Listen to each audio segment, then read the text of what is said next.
حضارات تظهر حضارات تختفي، ده العادي، بس حضارة تظهر وما نعرفش اختفت ليه، ده اللي مش عادي. لك ان تتخيل ان في حضارات كاملة محدش عنده معلومة مؤكدة عن سبب انتهائها. حضارات مش حضارة او اتنين. حضارة المايا، الحضارة دي كانت موجودة في جزء كبير من وسط أمريكا وفي دول اسمها جواتيمالا، بليز، جمهورية هندوراس، السلفادور، وفي نطاق 5 ولايات جنوبية في المكسيك. وصل عدد كبير من مدن المايا إلى أعلى مستوى ليها من التطور في فترة اسمها الفترة الكلاسيكية، اللي كانت من سنة 250 ميلادية لحد سنة 900 ميلادية. والحضارة دي كانت تاريخها حوالي 3000 سنة، وحضارتهم شملت جوانب كتير من جوانب الحياة زي الكتابة والزراعة والصيد والهندسة المعمارية، وحتى كمان بناء الأهرامات وأشكال كتير من التقدم. يعني على سبيل المثال إن شعب المايا تعرف عنه إنه كان دقيق جدا في كل ما يخص علم الفلك، وإنهم استخدموا مخططات حركات القمر والكواكب علشان يتنبأوا بظواهر زي ظاهرة كسوف القمر. وموجود أدلة كتير بتقول إن المايا هم اللي اكتشفوا سوديم الجبار،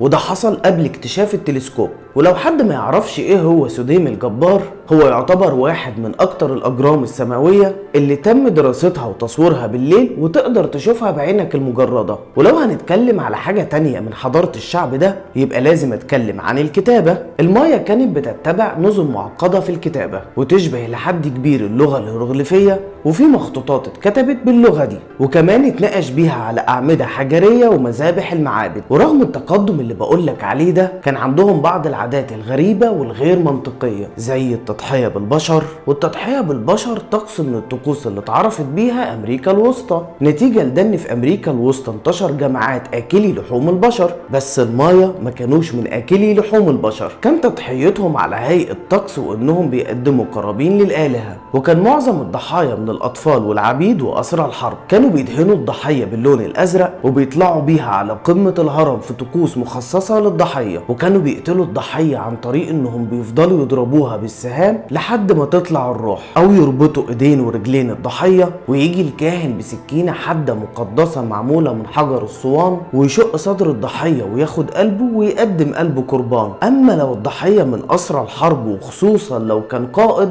بتكون الطقوس مختلفة، بيقدموه كضحية بس بشرط انهم يقتلوه الاول بالفأس، وسط مراسم واحتفال من شعب المايا. ومن طقوسهم الغريبة انهم بيعملوا قداس للآلهة في اول السنة المايوية في يوليو، او لو في حالة طوارئ في البلد زي مجاعة او جفاف او وباء. والطقس ده كان بيبقى عبارة عن ان مجموعة من نساء ورجال الشعب يحطوا ريش فوق لبسهم ودماغهم، وعلى ايديهم ورجليهم اجراس صغيرة، وهم بيرقصوا في الساحة على ايقاع الطبول. وبعدها بيتجمعوا في الساحة دي علشان يكرموا الآلهة بتاعتهم عن طريق انهم يحطوا ريش على ابواب الساحة، وبيقدموا عطايا من الذرة والفاكهة ومن الطيور اللي بيصيدوها ومن الدم كمان. المتعبد بيحصل على العطايا دي عن طريق انه بيعمل ثقب في شفايفه او لسانه او عضوه التناسلي عن طريق مخراز. وبعدها اللي بيصلوا بيشربوا مشروب شعبي، وبعض اللي بيشاركوا في الطقوس دي بيشربوا عقار اسمه عقار الهلوسة بيجيبوه من ضحاياهم البشرية. والشعب ده ما كانش بيعبد اله واحد، الالهة بتاعتهم وصل عددها لحوالي اكتر من 160 اله. ورغم كل الآلهة دي، شعب المايا كان بيعتقدوا انهم شعب متدين لانهم بيعبدوا اكتر من اله في وقت واحد. وحتى معتقداتهم عن الموت وعن الحياة كان ليها شكل مختلف تماما. يعني مثلا هم كانوا شايفين ان الكون بيتكون من 13 سماء، وان الطبقات دي هتكون فوق بعض، وشايفين ان الطبقة الادنى هي الارض. وبيعتقدوا ان كل سماء بيهيمن عليها 13 اله، وان موجود تحت الارض 9 سماوات كمان وبرضه على شكل طبقات، وانه بيهيمن عليها برضه آلهة، وان اخر سماء فيهم هي الجحيم ومملكة اله الموت. وشافوا كمان ان العوالم القديمة كلها اتدمرت زمان بسبب الفيضان، بس العالم الحديث اللي هم عايشين فيه محمي من 4 آلهة اخوات موجودين في الاتجاهات السماوية الاربعة، وان موجود في عالم المايا شجرة اسمها يكشي او الكابوك، وان جذوعها مرتفعة لحد طبقات السماء وجذورها ممتدة لحد العالم السفلي. والموت في دين المايا كان من وجهة نظرهم ان الميت بيمر برحلة، بتبدأ الرحلة دي من العالم السفلي، وبعدها بيعدي الميت على نهر بمساعدة